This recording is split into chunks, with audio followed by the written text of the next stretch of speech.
سلمان، آپ کی پارٹی اب پارلیمان میں ہے، سب سے پہلا آئٹم ایجنڈا یہ کیوں نہیں پیش کرتے آپ لوگ کہ میسو الیکٹورل ریفارم بل آپ لوگ لے کے آئیں جس میں الیکشن کمیشنر کا بھی سارا سین ہو، رول ہو، تاکہ یہ بک بک ختم ہی ہو جائے ہمیشہ کے لیے؟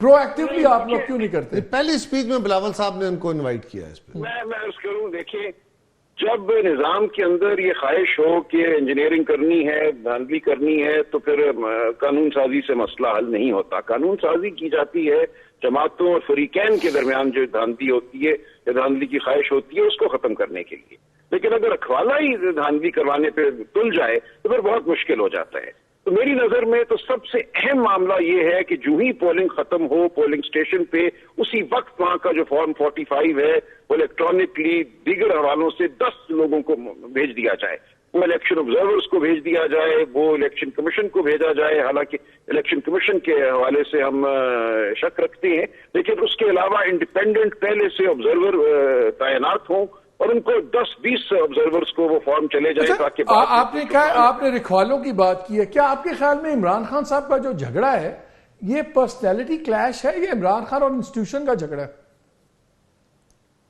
دیکھیں، میرا خیال ہے کہ کسی سطح پہ ہو سکتا ہے دونوں باتیں ہوں۔ دیکھیں، یہ جو جھگڑا ہے یہ کوئی نیا تو نہیں ہے نا، یہ جھگڑا تو سن 54 سے چل رہا ہے، جو ایک طاقت کی بالادستی کا۔ تو اس کا علاج تو پارلیمان ہی ہے نا، کہ آپ پارلیمان میں ایسی لیجسلیشن کریں کہ خود ہی ریاستی ادارے مجبور ہو جائیں۔ میں عرض کروں مالک صاحب، اس کا علاج آپ اور میں ہیں۔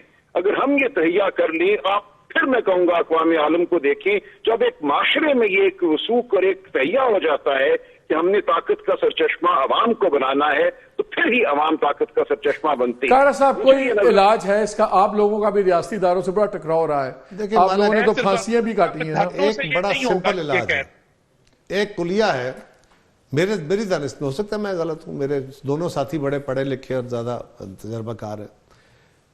اس وقت اداروں کے درمیان ایک پرانی کھینچتانی ہے، ایک انسٹیٹیوشنل مائنڈ سیٹ ہے، ایک رویے ہیں ہماری سیاسی جماعتوں کے اندر بھی بے شمار خرابیاں ہیں، آپ کے اندر بھی بے شمار خرابیاں ہیں، لیکن ہماری جو اس وقت سب سے بڑی بحث ہے کہ ہم نے سیاسی اداروں کو مستحکم کرنا ہے اور سول سپریمیسی کرنی ہے۔ تو سول سپریمیسی کے لیے جو کلیہ محترمہ بینظیر بھٹو شہید نے چارٹر آف ڈیموکریسی میں دیا، آج جو پاکستان کی صورتحال ہے یا جو بھی بھلا چنگا چل رہا ہے، یہ اس چارٹر آف ڈیموکریسی کی دین ہے نا۔ وہ آپ اس وقت کے انتہائی متحارب لوگ آپس میں بیٹھ کے وے فارورڈ ڈیزائن کیا، تو ایک وقت میں سارا کچھ حل نہیں ہو جائے گا۔ آپ ایک وقت میں بیٹھیں گے، کچھ کام کریں گے، پریکٹس چلے گی، اس پہ کچھ چیزیں کامیاب ہوں گی، کچھ اس کو پھر ریفارم کریں گے۔ اس پریکٹس کے ذریعے آپ گریجولی اپنے ادارے کو کھڑا کرتے جائیں گے، اور دیگر اداروں کو اگر آپ چاہیں نا کہ ڈنڈا لے کے کھڑے ہو جائیں گے، آپ ایک آخری قطع تعلق کر کے کھڑے ہو جائیں گے، اس طرح لائنز ڈرا نہیں ہوگی۔ یہ دونوں چیزیں یہ تو انورسلی پروپورشنل ہے نا۔ اگر آپ پارلیمان کو اتنا مضبوط کر دیں، آٹومیٹکلی ادارے کمزور ہوں گے، آٹومیٹکلی۔ اور بغیر لیجسلیشن کے ادارہ اپنے ادارے کو امپاور کیے بغیر آپ دیگر اداروں کو کہیں گے تو ویکیوم میں تو نہیں چیزیں رہیں گی نا۔ اگر آپ ویکیوم پر کریٹ کریں گے تو ویکیوم فیل ہوں گے۔ اس پہ کوئی بحث نہیں کہ ہمیں پارلیمان کو مضبوط کرنا چاہیے، سیاسی جماعتوں کو اکٹھا کھڑا ہونا چاہیے، جمہوریت کے لیے ہمیں اچھی قانون سازی کرنی چاہیے، لیکن میری آپ سے گزارش یہ ہے کہ ہمیں اس سے بڑھ کے بھی کچھ کرنا ہے۔ ہمیں ایک معاشرتی سطح پہ بھی بطور شہری ایک نہیں، آئی ایگری، اس میں تو کوئی بحث یہ تو مالک دوسری کوئی رائے نہیں ہے کہ اس ملک کو سیاسی تحریکوں سے زیادہ سماجی تحریکوں کی ضرورت ہے۔ لیکن خرم صاحب مجھے آپ ایک بات بتائیں، جو بات سلمان کر رہے ہیں، جو بات کائرہ صاحب کر رہے ہیں، جب آپ کابینہ بناتے ہیں بہت بڑا ایک میسج ہوتا ہے، ایک پولیٹیکل ول کا اور سب کچھ، جب آپ کی کابینہ میں ہی ایسے لوگ ہوں جن کا آپ سے کوئی تعلق نہ ہو لیکن ان کا تعلق اداروں سے، ان کا نسبت ہو، سب کچھ ہو، تو آپ تو خود میسج دے رہے ہیں کہ یہ ہم لوگ کمپرومائز گورنمنٹ چلا رہے ہیں۔ اس کے بارے میں آپ کیا کہیں گے؟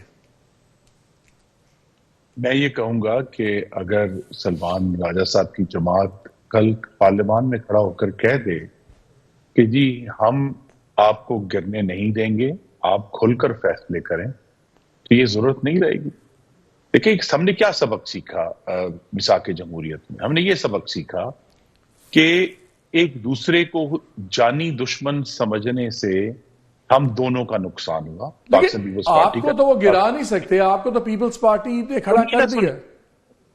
اصل تو بات یہ ہے کہ جو سٹرینگتھن کرنا ہے سیاسی، جو کیا آپ کے خیال میں 2006 کے بعد ہم دونوں جماعتیں ایک دوسرے کے خلاف الیکشن نہیں لڑے؟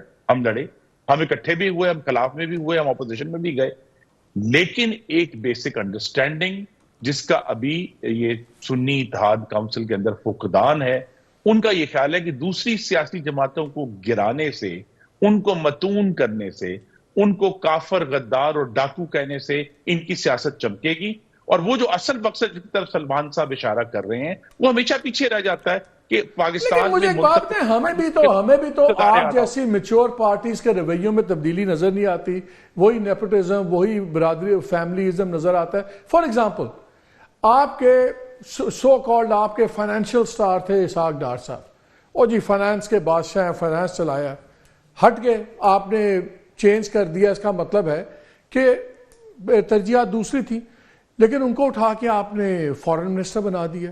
لگتا یہ ہے کہ ضروری ہے کہ وہ وزارت خاندان کے لوگوں میں ضرور رہے اور عزت بیزتی کا مقام ہے.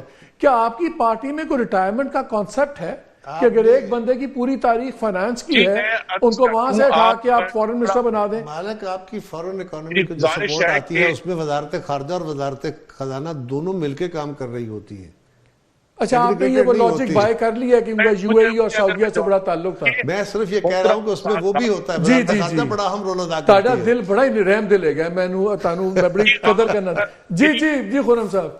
اچھا، میری گزارش یہ ہے کہ اسحاق ڈار صاحب کی جو کوالیفیکیشنز ہیں آپ ان کو کوشچن نہیں کر سکتے. وہ چارٹرڈ اکاؤنٹنٹ ہیں اور ہائیسٹ لیول کی ان کی اچیومنٹس ہیں. جہاں برطانیہ میں انہوں نے تعلیم حاصل کی، وہاں کے وہ ہائیسٹ جو ایسوسیشن ہے اس کے رکن رہے ہیں، وہ قومی اسمبلی کے رکن رہے ہیں، پچھلے 24 سال سے سینٹ میں ہیں.